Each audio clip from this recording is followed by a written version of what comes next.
Sa ibang mga balita, pinasinayaan na ang dalawang rehabilitation centers sa Agusan del Sur para sa mga drug dependents.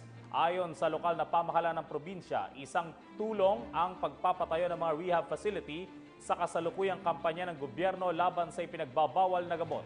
Si Alexis Cabardo ng PTV8 Agusan del Sur sa detalye. Isang inaugurasyon ang ginanap bilang hudyat ng formal na pagbubukas ng dalawang drug rehab centers dito sa probinsya ng Agusan del Sur, kung saan panauhing pandangal sa Presidential Chief Legal Counsel Atty. Salvador Panelo. Unang pinasanayaan ang 60-bed capacity na Residential Treatment and Rehabilitation Center na itinayo sa loob ng kampo ng 401st Infantry Brigade Philippine Army, kung saan ang mga pasilidad rito ay dating ginamit ng tropa ng 401st Reconnaissance Company at i-develop lamang gamit ang pondo ng lokal na pamahalaan. Sunod ay ang Outreach Drop-in Center o ODIC, isang rehab center na itinayo sa loob ng government center kung saan outpatient ang mga sasailalim sa rehab. Ayon kay Brigadier General Ronnie Evangelista ng Eastern Mindanao Command, ang nasabing rehab center na itinayo sa loob ng military camp ay pinakauna sa Mindanao. Ikinatuwa naman ng Department of Health ang pagkakatayo ng nasabing drug rehab center dahil sa ngayon ay kulang ang mga drug rehab center sa bansa at ang kanilang ahensya ay nagsusumika pa na masimula na ang mga nakatakda ng itatayong mga drug rehab centers.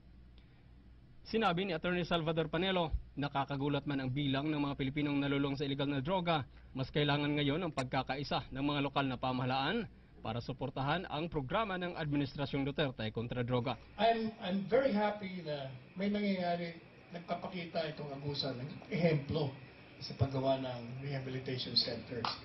I'm so impressed. Ayon naman kay Agusan del Sur Governor Adolf Edward Plaza, ang itinayong mga drug rehab centers ay isa lamang ambag at suporta ng lokal na pamahalaan, Philippine Army at Philippine National Police, kasama na ang Department of Health sa mga programa ng kasalukuyang administrasyon.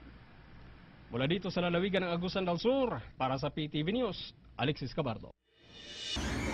Ako po si Cathy San Gabriel. Subscribe na sa PTV YouTube channel. I-click lang po ang subscribe button.